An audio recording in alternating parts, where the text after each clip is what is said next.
이 시간은 홀로 남아 하나님을 봅니다 라는 제목으로 함께 은혜를 나누겠습니다. 우리 예배당에 오시니까는 뭐가 가장 눈에 띄세요? 그렇죠? 옆에 있는 호접란이라고 하나요? 새로운 계절이 우리 가운데 와 있음을 느끼게 합니다. 흔히 여름은 6월, 7월, 8월이라 생각해서 9월부터는 가을이다라고 우리가 통상 말하지만 무더위가 워낙 일상화돼서 9월이 왔음에도 불구하고 가을을 가을이라 말하기가 어려운 것 같습니다. 약간 홍길동이 된 것 같아요. 아버지를 아버지라 부르지 못하고 형을 형이라 부르지 못하는 것처럼 9월이 왔는데도 선뜻 가을이라고 말하기가 망설여집니다. 그러나 절기상으로는 오늘이 백로입니다. 백로란 새벽녘에 하얀 이슬이 내린다는 것인데요. 그 대신 어제와 오늘에는 또 새벽비가 있었습니다.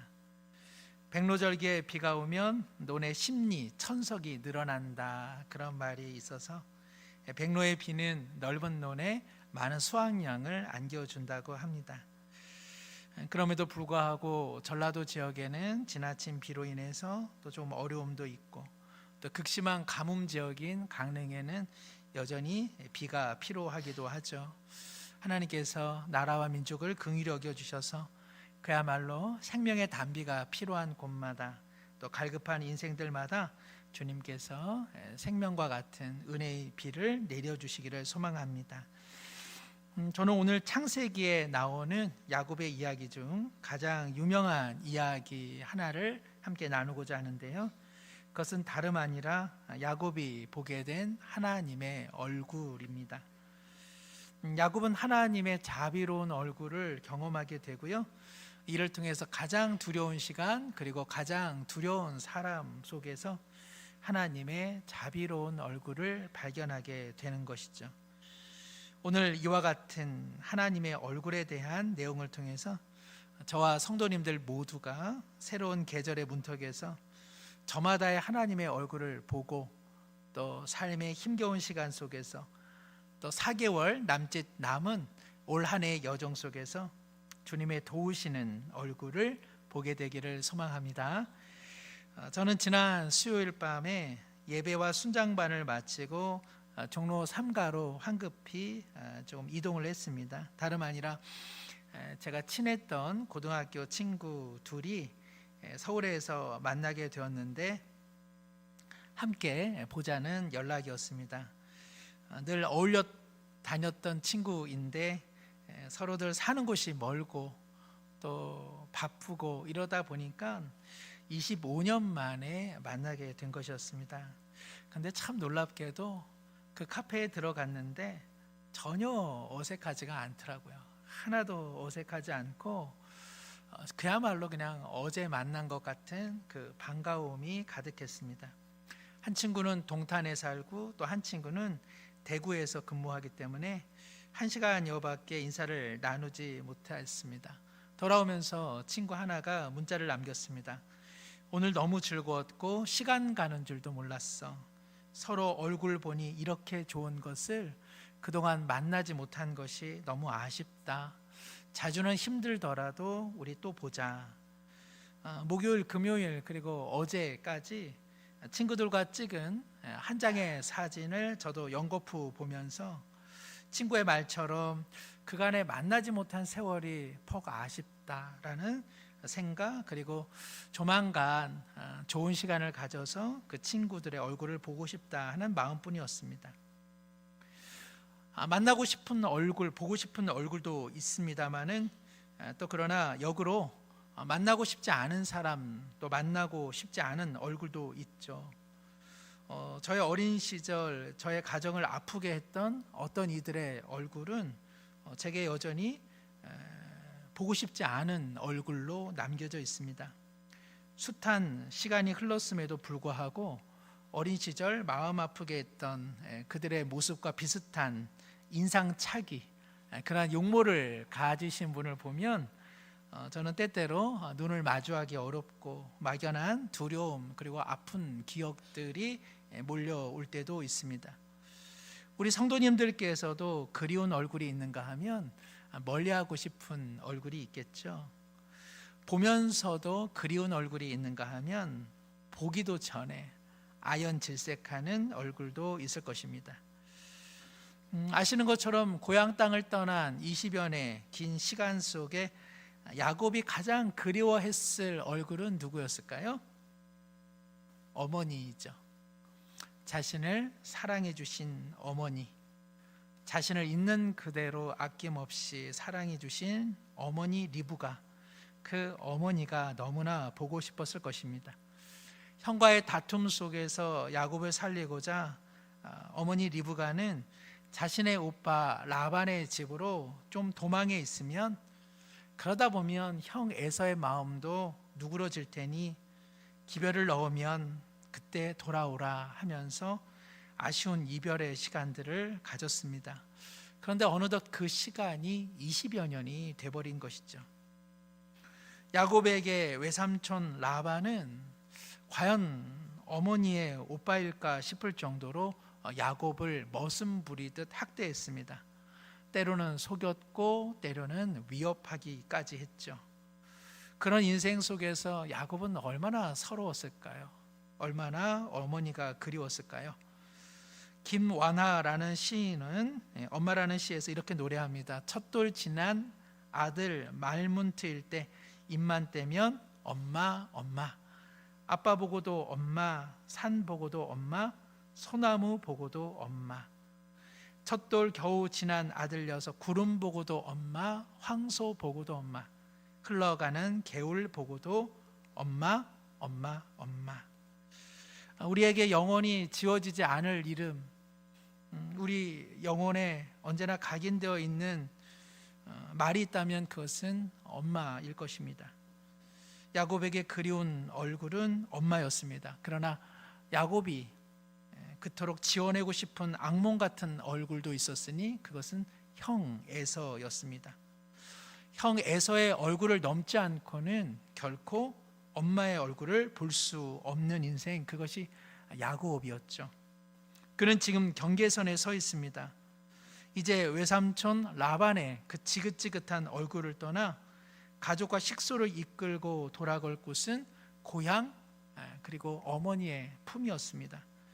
그러나 야곱은 잘 알고 있었습니다. 에서의 얼굴을 넘어가지 않고서는 어머니의 얼굴을 볼 수 없다는 것. 이러한 갈등과 이러한 두려움은 어디서부터 시작된 것일까요? 잘 아시는 것처럼 오래전 일로 거슬러 올라가죠.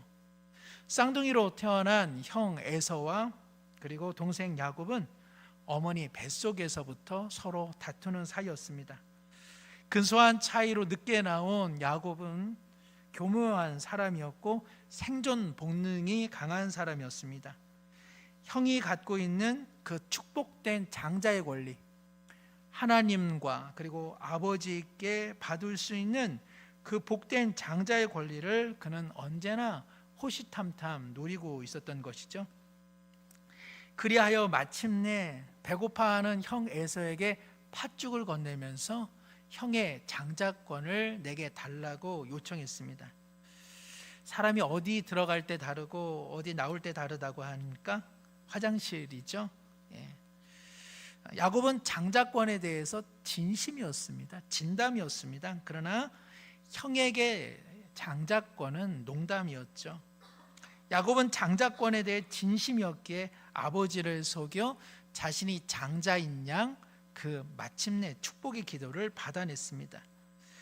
이 사실을 알았을 때 비로소 형 에서는 지금 벌어지는 상황이 농담이 아니라 진담인 것을 알게 되었죠. 그래서 자신도 진담으로 동생 야곱을 죽이려 했습니다. 얼마 전 한 기사를 보니까 외국에서 일어난 이야기이기는 하지만 어떤 한 청년이 아주 어렸을 때 자신의 아버지가 누군가에게 심한 모욕을 당한 것입니다. 그것을 이 아들은 잊지 않았습니다. 언젠가는 내가 아버지의 수치를 갚아주겠다. 그래서 수십 년이 지난 후에도 결국 그 사람을 찾아내서 마침내 살해했다는 기사를 보았습니다. 우리가 흔히 말합니다. 시간은 약이다. 시간이 지나면 다 잊혀진다.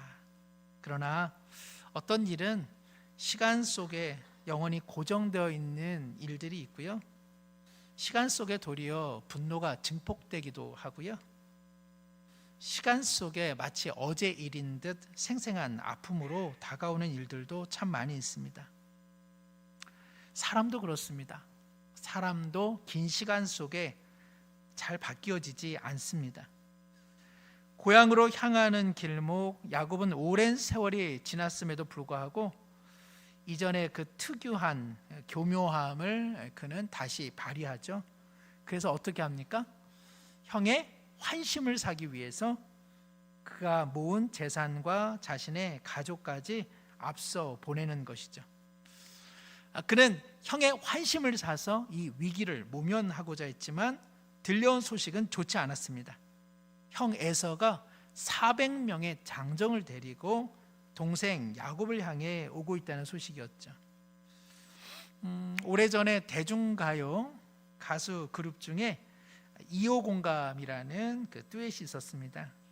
한 사람을 위한 마음이라고 하는 노래인데요.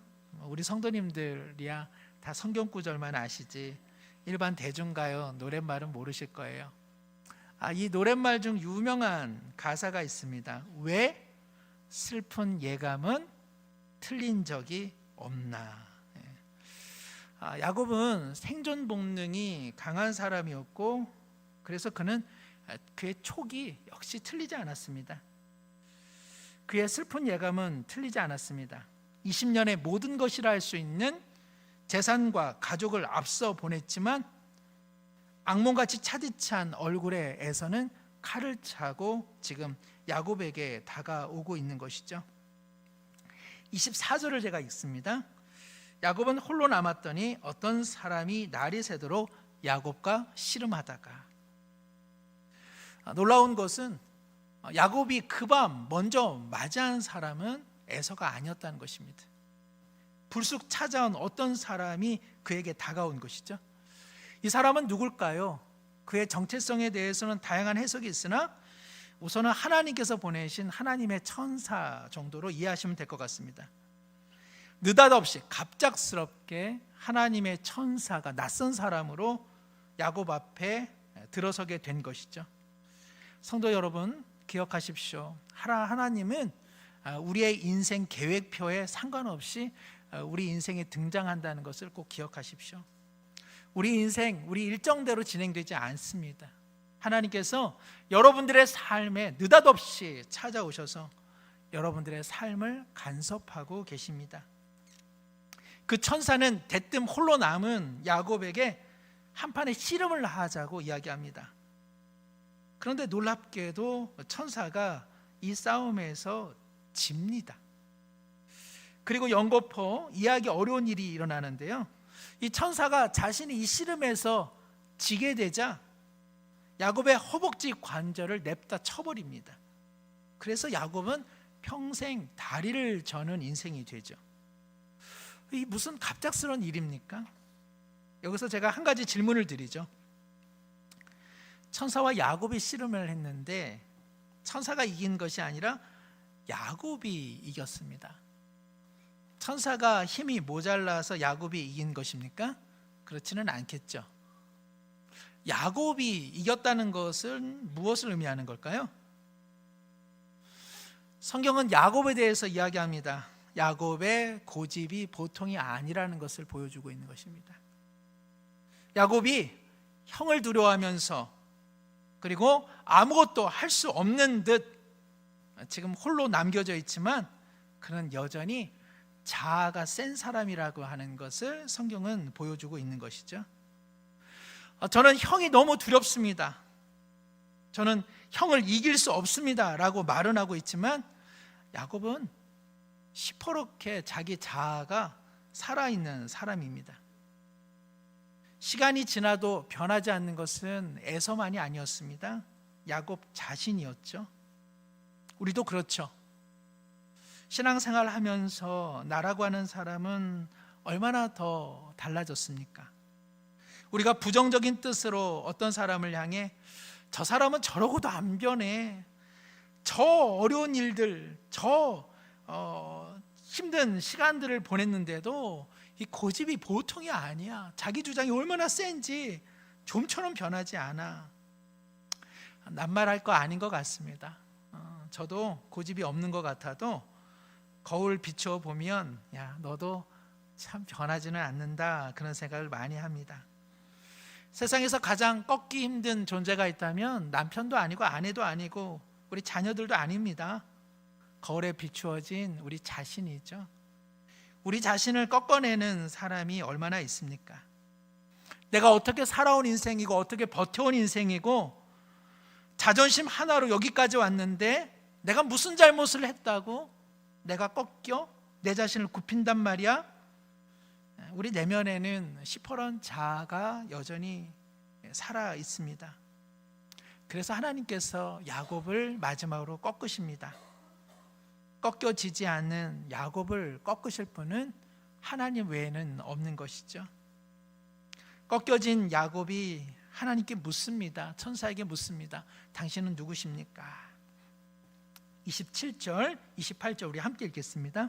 그 사람이 그에게 이르되 내 이름이 무엇이냐? 그가 이르되 야곱이니이다. 그가 이르되 내 이름을 다시는 야곱이라 부를 것이 아니요 이스라엘이라 부를 것이니 이는 내가 하나님과 및 사람들과 겨루어 이겼음이라. 이름을 묻는 야곱에게 네 이름이나 내게 말해봐라 말하죠. 야곱이라고 하는 뜻은 형의 발목을 잡는 인생이라는 뜻입니다. 천사가 말합니다. 너는 더 이상 남의 발목을 잡는 인생이 아니야. 내 이름을 이스라엘이라 하라. 그 뜻은 무엇입니까? 내가 하나님과 사람들과 겨루어 이겼다라는 것이죠. 이스라엘이라고 하는 이 이름은 참 독특한 이름입니다. 하나님께 순종한다, 하나님 앞에서 무너진다, 그런 뜻이어야 하지 않을까요? 하나님과 겨루어 이겼다라고 하는 말, 그것이 이스라엘의 뜻이라는 거 영 이해하기 어렵습니다. 하나님과 겨루어 이기는 존재가 있습니까? 없습니까? 아무도 없습니다. 근데 오늘 하나님께서 너는 나를 이겼어, 너는 참 버릇없는 녀석이야 라고 말하지 않고 너 나를 이겼어, 그러니 너 이름을 영원히 이스라엘이라 하라, 이렇게 말씀해 주고 계십니다. 무슨 의미일까요? 아빠와 겨루어 이기는 존재가 있습니다. 아들이죠. 엄마와 겨루어 이기는 존재가 있습니다. 딸이죠. 자녀들 키우면서 자녀들에게 얼마나 많이 져주십니까? 만일 자녀가 아빠, 엄마 저와 함께 팔씨름 한번 하세요 라고 할 때 자녀 팔뚝을 잡아서 바닥에 내동댕이 치는 그런 아빠는 없을 겁니다. 그런 아빠는 정말 못난 아빠죠. 그리고는 야, 내가 너를 이겼다, 여보 와서 봐봐, 내가 오늘 우리 아들 이겼잖아, 우리 집에서는 나를 이길 사람이 없어 라고 한다면 그 아빠는 덩치 큰 못된 형이죠. 아빠는 아닙니다. 자녀 이기는 부모 없다고 말합니다. 자녀가 옳아서가 아니라 부모는 자녀 앞에서 약해질 수밖에 없는 취약성을 갖고 있습니다. 부모라 할지라도 다른 누군가에게는 다 이기고 싶은 것이 우리의 마음인데 때때로 자녀에게는 약하고 자녀에게는 저주죠. 부모란 그런 존재입니다. 항상 이기는 것만이 아니라 져주는 것으로 자녀의 삶을 보다 복되게 인도하기 위해서 부모는 때때로 져주는 것이죠. 야곱은 천사마저도 이겨먹지 않으면 속이 어떻게 되는 인생이었습니다. 그는 그렇게 살아와야만 했던 악착 같은 인생이었습니다. 그렇게 살지 않으면 그는 한순간도 살 수 없는 인생이었죠. 하나님은 야곱에게 기꺼이 져주십니다. 왜요? 그의 부모가 되어주시기 때문에 그렇습니다. 하나님은 야곱을 위해 기꺼이 져주심으로써 야곱이 그토록 그리워한 어머니의 품이 되어주시고 야곱을 위해 져 주심으로써 부모를 잃은 듯 자기 고집으로 살아온 그에게 이제는 너 홀로가 아니야, 내가 있어 라고 그를 안아주고 계시는 것이죠. 야곱을 향해 하나님은 말씀하십니다. 너의 지난 악착 같은 인생을 이제는 내 품에 내려놓아도 된다. 야곱아, 너는 고아가 아니다. 너는 부모가 있다. 내가 너의 부모다. 내가 너의 보호자다. 내가 너의 영원한 울타리가 되어준다라는 것이죠. 성도 여러분, 하나님과 어떠한 승패를 갖고 있습니까? 우리는 하나님도 이기려고 얼마나 애를 씁니까? 그런 우리에게 하나님은 때때로 넉넉히 져주십니다. 우리가 은혜를 받았다, 우리가 은총을 받았다, 뭘 잘해서가 아닙니다. 하나님께서 우리가 못났는데 못난 우리를 위해 져주심으로 그 결과가 은혜고 은총입니다. 하나님 왜 그렇게 해주실까요? 우리를 향해 너 고아가 아니야, 너의 인생에 내가 있어, 너의 인생을 자수성가로 살지 말고 나를 의지하며 살라고 말씀하시는 것이죠. 지난 주일 말씀드렸습니다마는 오랜 세월 무신론자로 살아왔던 고 이어령 박사가 예수님을 믿은 후에 자수성가한 이들의 삶은 애잔한 삶이요, 하나님이 계시다면 하나님을 의지하는 삶이야말로 가장 옳은 인생이라고 이야기했습니다. 주변에 의지할 사람 없어 꿋꿋하게 오뚜기처럼 살아온 이들, 참으로 귀한 인생입니다. 참으로 성실한 사람들입니다.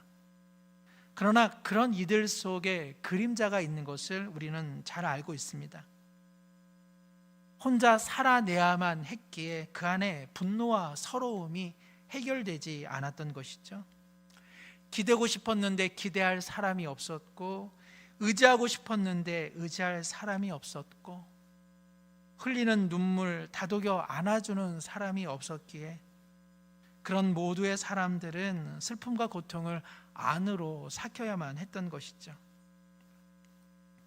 하나님은 저 주심으로써 우리에게 자수성가하는 인생으로 살지 말고 하나님을 의지하라 말씀하십니다. 30절 우리 말씀 함께 읽겠습니다. 그러므로 야곱이 그곳 이름을 브넬이라 하였으니 그가 이르기를 내가 하나님과 대면하여 보았으나 내 생명이 보존되었다 함이더라. 야곱이 지금 보고 있는 얼굴은 한평생 그리워하던 어머니의 얼굴이 아닙니다. 두려움에 질려있는 형의 얼굴도 아닙니다. 그는 뜻밖의 장소에서 더 큰 하나님의 얼굴을 보게 된 것이죠.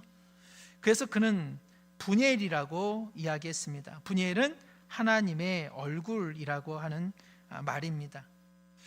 놀랍게도 브넬에서 하나님의 얼굴을 본 야곱은 이제 하나님의 얼굴을 다시 보게 됩니다. 창세기 33장 9절 10절의 말씀 제가 읽습니다. 에서가 이르되 내 동생아, 내게 있는 것이 족하니 내 소유는 내게 두라. 야곱이 이르되 그렇지 아니하니이다. 내가 형님의 눈앞에서 은혜를 입었사오면 청하건대 내 손에서 이 예물을 받으소서. 내가 형님의 얼굴을 배운즉, 함께 볼까요? 하나님의 얼굴을 본 것 같사오며 형님도 나를 기뻐하심이니이다. 어느덧 두려움의 밤은 지났습니다. 새 아침이 밝았습니다. 400명의 장정을 거닐고 다가오는 에서와 하루아침에 다리를 절뚝이는 야곱이 이제 교차하게 됩니다. 그리고 그 순간 에서가 말합니다. 내 동생아, 내 마음을 움직이려 했던 이 재물 따위는 다 필요 없다. 야곱이 그토록 듣고 싶었던 한마디의 말이 있다면 에서가 자신을 향해 내 동생아 라고 말해주는 것, 그것이었을 것입니다. 야곱은 꿈을 꾸는 것 같았겠죠. 내 동생아, 내 동생아, 너 하나만으로도 나는 지금 기쁘다 말하는 에서의 얼굴 속에 야곱은 고백합니다. 형님, 형님의 얼굴에 지금 하나님의 얼굴이 있습니다. 성도 여러분, 때때로 산다는 것은 산 넘어 산이고 물 건너 물이라는 것을 다 아실 겁니다. 넘어왔는데 다시 검은 산이 우리 앞에 놓여 있고, 어렵사리 건너왔는데 더 깊은 물이 우리의 삶에 흘러가고 있는 것이죠. 어지간히 살아온 인생이라면 이 정도 살았으니 불교의 용어처럼 인생에 해탈할 수도 있을 것 같은데, 우리 자신은 그렇지 않습니다. 우리의 감정은 늘 요동칩니다. 뜻밖의 일과 사건 속에 우리는 근심하고 짜증내고 인간적인 꾀를 내고, 내가 왜 그때 그렇게 했는가 끊임없는 후회를 하고 있습니다. 저만은 아닐 것입니다. 우리 모두 우리의 이러한 인생의 여행은 언제쯤 마무리되는 것일까, 그 생각 많이 하실 겁니다. 시인 손택수의 탕자의 기도라는 시에는 이런 내용이 있습니다. 사람인 나는 내가 까마득하다. 가도 닿을 수 없는 타향살이이다. 시인은 가장 먼 인생의 길이 자기를 향한 길이라, 그런데 그 길은 가도 까마득한 길이라 이야기합니다. 우리 인생이 때때로 까마득하게 느껴져 우리는 타향살이를 하는 것 같은 삶을 살아가고 있는 것이죠. 우리는 하나님을 향한 길이 너무 까마득하게 느껴져 우리의 삶도 야곱의 삶처럼 타향살이와 같은 애환이 있습니다. 그러나 야곱이 홀로 남은 그 타향살이의 깊은 두려움의 밤에 하나님은 먼저 찾아오십니다. 까마득한 우리 인생 속에 하나님은 개입해 들어오시는 것이죠. 그리고 우리를 위해 친히 져주십니다. 그리고 우리에게 말씀하십니다. 그렇게 악착같이 살지 않아도 돼. 내가 너의 보호자야. 너는 고아가 아니야. 너는 내가 있음으로 존재해온 인생이라고 말씀해 주고 계시는 것이죠. 하나님은 이렇게 하여 우리의 고집과 두터운 자아를 꺾어내십니다. 하나님은 우리가 기특한 자수성가하는 인생 되는 것을 전혀 원하지 않습니다.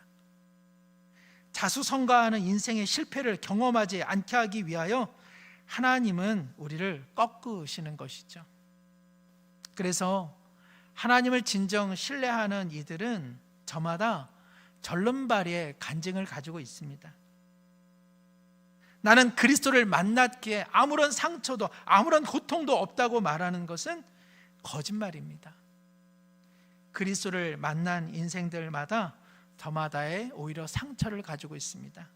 왜냐하면 옛 자아가 꺾어진 흔적이 있기 때문에 그렇습니다. 하나님은 우리가 원하는 복만 주시는 분 아닙니다. 우리의 고집, 우리의 혈기, 우리의 사고방식을 우리 하나님께서는 부르시는 그날까지 다양한 방식과 사건으로 꺾으시는 분입니다. 성도 여러분, 자신의 자아가 꺾일 때 비로소 하나님의 얼굴을 볼 수 있습니다. 자신이 너무 고집스럽게 살아있으면 하나님의 얼굴을 보기는 쉽지 않습니다. 홀로 남겨진 듯 외롭고 쓸쓸한 순간 고립이라 생각하지 마시고 하나님을 볼 수 있는 은혜의 기회가 내게 다가왔다고 생각하시기를 바랍니다. 하나님은 홀로 남겨진 이들 속에 다가오시기 때문에 그렇습니다. 홀로 남겨진 인생 속에 하나님 앞에 엎드려질 때 우리는 하나님의 얼굴을 볼 수 있는 것이죠. 홀로 남겨진 삶의 시간 속에, 그리고 자신의 자아가 꺾여진 시간 속에 하나님의 얼굴을 비로소 보면 우리는 인생의 두려움의 시간 속에서 다시 하나님의 얼굴을 마주하게 될 것입니다. 그러니 성도 여러분, 용기 있게 홀로의 시간을 가지셔야 합니다. 이리저리 휘둘리고 헛되이 낭비하는 시간으로부터 떠나십시오. 아무 유익이 없는 세상의 소리로부터 여러분들의 영혼이 건짐받기 위해 속히 떠나십시오. 내가 옳다는 자기 고집과 자기 주장으로부터 부단히 떠나는 노력을 하셔야 합니다. 맞이하게 되는 가을, 고요히 홀로 남아 내게 먼저 찾아오시는 하나님과 만나시기를 기대하십시오. 그 자리에서 하나님의 얼굴을 본다면 여러분의 남은 인생의 또 다른 계절 속에서 하나님의 아름다운 얼굴을 반드시 보게 될 것입니다. 더불어 우리 자신이 다른 누군가에게 하나님의 얼굴이 되어주는 그러한 분열의 성도님들 되시기를 기도합니다.